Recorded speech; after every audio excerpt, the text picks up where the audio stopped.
अस्सलाम वालेकुम dear students, कैसे हैं आप सब लोग। क्लासिकल मैकेनिक्स की क्लास में मैं फिर आपको वेलकम करता हूं।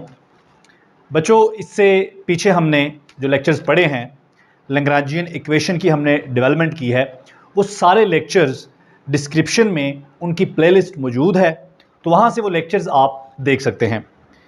बच्चों, इससे जो पिछला लेक्चर था हमारा, वेरी लास्ट लेक्चर, वो था लैग्रांजियन इक्वेशन के बारे में। हमने देखा कि अगर क्लासिकल मैकेनिक्स में क्लासिकली अगर किसी पार्टिकल या सिस्टम ऑफ पार्टिकल्स की डायनामिक्स के बारे में, यानी कि किसी भी पर्टिकुलर टाइम पे किसी पार्टिकल की स्टेट क्या है, उसकी उसकी एनर्जी क्या है, और उसकी मदद से फिर ये प्रेडिक्ट करना कि अगर एक वक्त में हमें किसी पार्टिकल की स्टेट का पता है, उसकी वेलोसिटी, ठीक है, उसकी पोजीशन, उसकी एनर्जी वगैरह, तो हम प्रिडिक्ट कर सकते हैं उस इंफॉर्मेशन से कि फ्यूचर में, क्लासिकल मैकेनिक्स में हम ये प्रिडिक्ट कर सकते हैं कि फ्यूचर में हमारा पार्टिकल किस तरह से बिहेव करेगा। ठीक है, तो लैग्रांजियन इक्वेशन जो है, हमने कहा कि ये क्लासिकल मैकेनिक्स में बहुत ही इंपॉर्टेंट इक्वेशन है। हम इस इक्वेशन को इस्तेमाल करते हैं किसी भी पर्टिकुलर इंस्टेंट ऑफ टाइम पर किसी भी पार्टिकल की स्टेट के बारे में जानने के लिए। उसकी जो डायनामिकल स्टेट है वो क्या है, उसकी टोटल एनर्जी क्या है, उसकी पोजीशन क्या है, और जितनी भी डायनामिकल वेरिएबल्स हैं हमारे, उन सब के बारे में जो इन्फॉर्मेशन हमें मिलती है वो लैग्रांजियन इक्वेशन से मिलती है। यानी कि आप ये भी कह सकते हो कि लैग्रांजियन इक्वेशन जो है वो इक्वेशन ऑफ मोशन, एक तरह की इक्वेशन ऑफ मोशन है।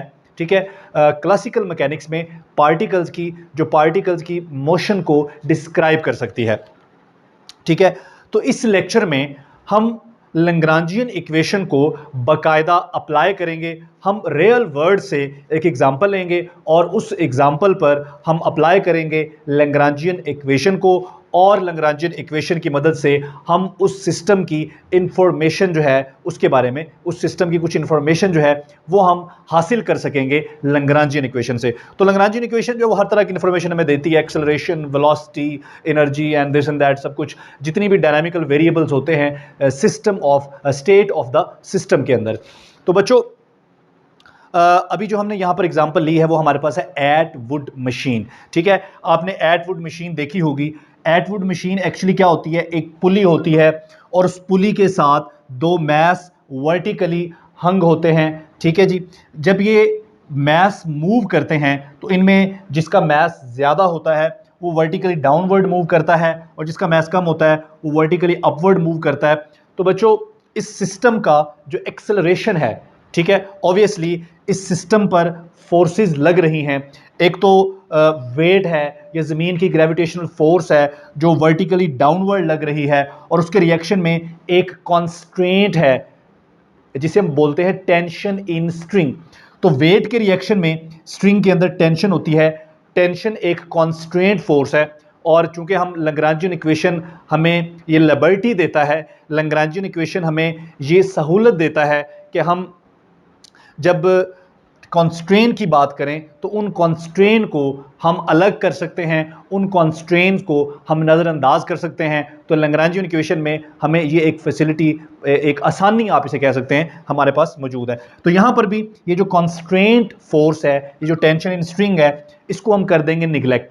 तो अब इस पर एक फोर्स लग रही है जो कि वेट है, और वेट आपको पता है वर्टिकली डाउनवर्ड होता है। उस वेट की वजह से कितना एक्सेलरेशन हमारे सिस्टम में प्रोड्यूस हो रहा है। ठीक है, ये जो हमारा ये जो हमारा M2 है, ये कितने एक्सेलरेशन के साथ मूव कर रहा है डाउनवर्ड, या ये कितने एक्सेलरेशन के साथ मूव कर रहा है अपवर्ड। तो यहाँ से आपको क्लियरली नज़र आ रहा होगा कि हमारा जो M2 है ये वर्टिकली डाउनवर्ड मूव कर रहा है, और M1 जो है ये वर्टिकली अपवर्ड मूव कर रहा है। तो बच्चों, इस सिस्टम में टोटल एक्सेलरेशन कितना है, वो एक्सेलरेशन हम मालूम करना चाहते हैं, और वो एक्सेलरेशन मालूम करने के लिए हम यहाँ पर इस्तेमाल करेंगे लैग्रांजियन इक्वेशन। उससे पहले मैं आपको बता देता हूँ बच्चों, ये जो हमारी पुली है इसको हमने इसके सेंटर ऑफ मैस से फिक्स किया हुआ है। ठीक है, और इसके ऊपर एक स्ट्रिंग है। स्ट्रिंग और पुली के दरमियान कोई फ्रिक्शन नहीं है, आइडियल सिचुएशन है, कोई फ्रिक्शन नहीं है। तो बच्चों, ये एक स्ट्रिंग है, इस स्ट्रिंग के साथ एक मैस है M1 और दूसरा मैस है M2। आप यूं कंसिडर कर लें कि M2 जो है ये ग्रेटर देन है M1। अगर M2 ग्रेटर है तो M2 डाउनवर्ड मूव करेगा, M1 स्मॉलर है तो M1 जो है वो अपवर्ड मूव करेगा। बच्चों इस स्ट्रिंग की, ये जो पूरी स्ट्रिंग है, इस पूरी स्ट्रिंग की हमारे पास लेंथ है L, ठीक है। और हमने क्या करना है कि किसी भी पर्टिकुलर इंस्टेंट ऑफ टाइम पे M1 की पोजीशन देखनी है और M2 की पोजीशन देखनी कहां से है, इस पुली के सेंटर ऑफ मास में से ये एक हॉरिजॉन्टल लाइन मैंने लगा दी है। तो ये एक हॉरिजॉन्टल लाइन है, ये रेफरेंस लाइन हम मानेंगे इसको। ये रेफरेंस लाइन, हॉरिजॉन्टल लाइन इस पुली के सेंटर ऑफ मास से पास हो रही है। तो इस रेफरेंस लाइन से तमाम डिस्टेंस हम, पोजीशंस हम कैलकुलेट करेंगे। तो बच्चों ये जो M1 है इसकी पोजीशन है x, या दूसरे लफ्जों में आप कह सकते हैं कि इसका जो डिस्टेंस है इस मास का फ्रॉम दिस रेफरेंस लाइन वो x है। बच्चों टोटल लेंथ कितनी है L में से इतना है x, तो ये क्या होगा, ये होगा हमारा L माइनस x। तो बच्चों हमारा जो मास 2 है उसकी पोजीशन है इस लाइन से L माइनस x, और हमारा जो मास M1 है उसकी पोजीशन है इस लाइन से x। क्लियर हो गया, ठीक हो गया। तो बच्चों एक और बात यहाँ पर हम साथ ही डिस्कस करते चलते हैं कि हमने जैसे स्टार्ट में बात की कि इस पर कितनी फोर्सेस लग रही हैं, तो उसमें हमने कहा कि एक तो वेट है और एक कॉन्स्ट्रेंट है। तो जो वेट है उसको तो हम कंसिडर कर रहे हैं, लेकिन जो कॉन्स्ट्रेंट फोर्सेस हैं लाइक टेंशन इन स्ट्रिंग है, ठीक है, इसको हम निगलेक्ट कर रहे हैं। तो बच्चों हम कैलकुलेट क्या करना चाहते हैं, हम कैलकुलेट करना चाहते हैं एक्सेलरेशन। और एक्सेलरेशन कैलकुलेट करने के लिए हमने इस पर अप्लाई करना है लैग्रांजियन इक्वेशन, ठीक है जी। अच्छा, अब लैग्रांजियन इक्वेशन अप्लाई करने के लिए अगर आप लैग्रांजियन इक्वेशन यहाँ पे लिख लें तो लैग्रांजियन इक्वेशन हमारे पास होती है जी d/dt curly L over curly x dot, sorry curly L over curly Q dot minus curly L over curly Q is equal to 0। इसमें ये जो Q और Q डॉट है ये जनरलाइज्ड कोऑर्डिनेट्स हैं।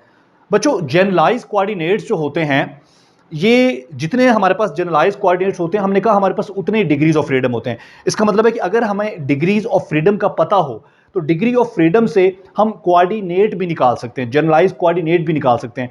तो यहां पर आप बताएं कि ये जो मास है इसके पास कितने डिग्रीज ऑफ फ्रीडम है, ये कितने तरह से मूव कर सकता है। तो ये सिर्फ वर्टिकली मूव कर सकता है, या तो ये अपवर्ड जा सकता है या डाउनवर्ड आ सकता है। इसका मतलब है कि सिर्फ एक ही डिग्री ऑफ फ्रीडम है। अगर सिर्फ एक ही डिग्री ऑफ फ्रीडम है तो इसका मतलब है हमारे पास सिर्फ एक ही जनरलाइज कोऑर्डिनेट होगा, और उस जनरलाइज कोऑर्डिनेट का नाम मैं यहाँ पे रख रहा हूँ जी x। आपकी मर्जी है, आप कुछ भी रख लें, x y z, तो मैं उसका नाम रख रहा हूँ जी x। तो ये जो हमारा q है, इस q को हम रिप्लेस कर देंगे x के साथ, और q डॉट को हम रिप्लेस कर देंगे x डॉट के साथ। तो हमारे जो जनरलाइज कोऑर्डिनेट्स हैं, ठीक है, वो अब हमारे x और x डॉट में कन्वर्ट हो गए।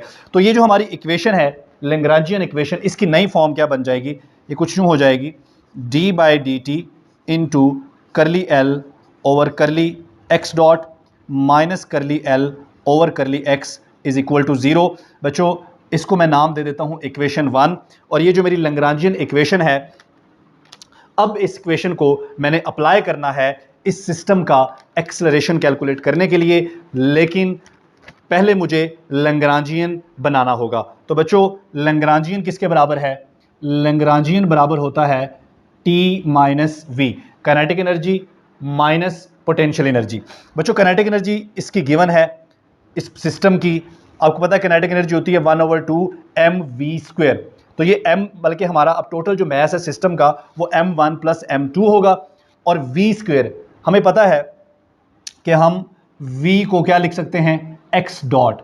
x डॉट का मतलब है dx ओवर dt, यानी कि x का टाइम डेरिवेटिव, और x का टाइम डेरिवेटिव किसके बराबर होता है, वेलोसिटी के। इस तरह से अगर मैं x डबल डॉट लिखूं तो बच्चों वो क्या होगा, वो होगा एक्सेलरेशन। यानी कि अगर मैं ये जो डिस्प्लेसमेंट है इसका 2 दफ़ा टाइम डेरिवेटिव लूं तो वो एक्सेलरेशन होगा। ये बात आपको पहले भी पता है, तो आपने इसको जहन में रखना है। चलें जी, तो ये काइनेटिक एनर्जी है और ये पोटेंशियल एनर्जी गिवन है। आपको पता है कि पोटेंशियल एनर्जी होती है विद रिस्पेक्ट टू पोजीशन, तो इसकी पोजीशन x है तो इसकी potential energy minus m1 gx है, इसकी पोजीशन l माइनस x है तो इसकी जो पोटेंशियल एनर्जी है वो m2 gl माइनस x है। दोनों को जमा करें तो ये टोटल पोटेंशियल एनर्जी है, ये टोटल काइनेटिक एनर्जी है, यहाँ पर पुट कर दें, हमारे पास l आ जाएगा t माइनस वी, टी की जगह पुट करें 1/2 m1 plus m2 x dot square और माइनस v।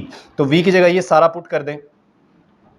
तो बच्चों अगर मैं यहाँ से माइनस कॉमन ले लूँ तो ये माइनस हो जाएगा प्लस, तो ये मेरे पास बन जाएगा m1 gx और plus m2 gl minus x। बच्चों ये हमारे पास आ गया लैग्रांजियन।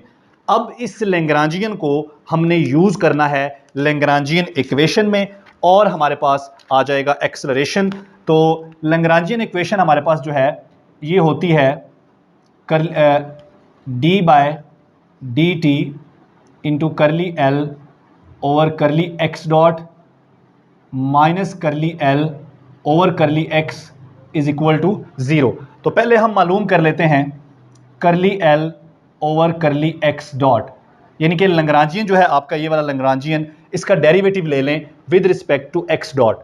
तो ये हमारे पास आएगा curly over curly x dot और लैग्रांजियन की वैल्यू पुट करें। ये जो वैल्यू आपने लैग्रांजियन की निकाली है 1/2 m1 plus m2 x dot square plus m1 gx और plus m2 gl minus x। लो बच्चों अब देखें पार्शियल डेरिवेटिव है with respect to x dot, ठीक है। बच्चों यहाँ पर x डॉट नहीं है, यहाँ भी x डॉट नहीं है, तो ये पूरी वैल्यू क्या हो जाएगी, ये पूरी वैल्यू तो हो जाएगी 0 प्लस यहाँ पे हमारे पास क्या आएगा 1/2 m1 प्लस m2। बच्चों ये तो कांस्टेंट है, x डॉट का डेरिवेटिव ले तो x डॉट स्क्वायर का डेरिवेटिव क्या आएगा, ये आएगा 2x डॉट। तो ये 2 से 2 कैंसिल हो जाएगा, तो ये हमारे पास आ जाएगा m1 प्लस m2 और साथ में हमारे पास आ गया x डॉट, ये आ गया करली l over curly x dot.